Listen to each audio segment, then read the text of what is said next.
Welcome to The Debrief, where we talk with the Washington Examiner's top journalists about the headlines they're covering this week and where the story's going next. I'm Sarah Westwood, and I'm here today with magazine editor David Mark. David, this week, Democratic Senate candidate John Fetterman in Pennsylvania had a rough debate, to put it charitably, against Republican Fetterman-Oz. And that has really sparked a lot of conversations about whether he is fit to serve. Tell us about, the fallout from that debate and what effect you think it's having. Yeah, it wasn't pretty. This is something that the Fetterman campaign had been putting off for a while.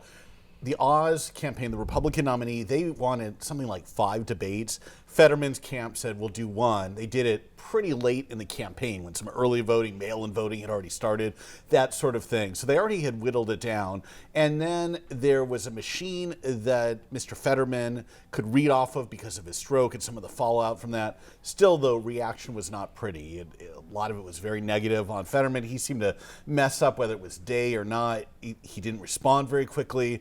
Just really didn't look like it was on the top of its game, again, to put it charitably. Yeah, and so what has the media coverage been like since then? Some of it, I think, has been pretty straightforward. The media coverage, I think, is a big part of the Senate race to begin with. A lot of journalists kind of laid off this. Even in recent months, they seem kind of incurious about the health condition of Mr. Fetterman. There was one NBC reporter who actually did note that he had trouble speaking and some other auditorial problems, and she got slammed by fellow journalists. So I think right after the debate, it was interesting to me. It was some kind of conspicuous silence from a lot of journalists, particularly on the left for prestige outlets. You might say The Atlantic, New Yorker, etc. Then as the day wore on after the debate, they started making excuses for him and saying, well, we should have sympathy for him. This shows what somebody in that kind of health condition can do. He's a real pioneer and somebody who's going forward who has that kind of condition.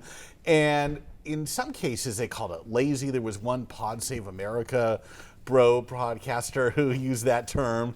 So I don't know that this is going to make that much difference. I think it's pretty baked in how people are going to vote at this point, but we will find out soon enough. If you're Fetterman's campaign manager, how do you deal with the negative coverage aspect of this? Do you put him out there a lot more to sort of get his reps in, let people see that in, the more controlled settings he's fine? Or do you keep him off the trail and hope, like you just said, that the baked in, partisanship gets him over the finish line, no more gaffes? Yeah, he seems to do pretty well in these controlled settings.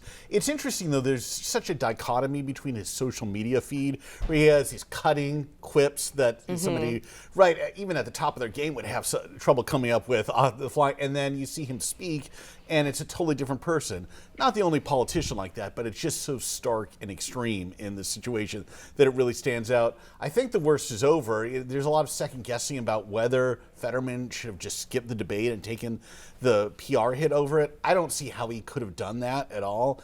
I think the broader question goes back to way back when Democrats had a chance to swap out another candidate for Fetterman. We'll never know that, but if this race ends up deciding the Senate in Republicans' favor, there's going to be a lot of second guessing. And finally, Doug Mastriano, the Republican candidate for governor in Pennsylvania, is basically not running a campaign at this point. He's way behind. There's virtually no expectations that he will win.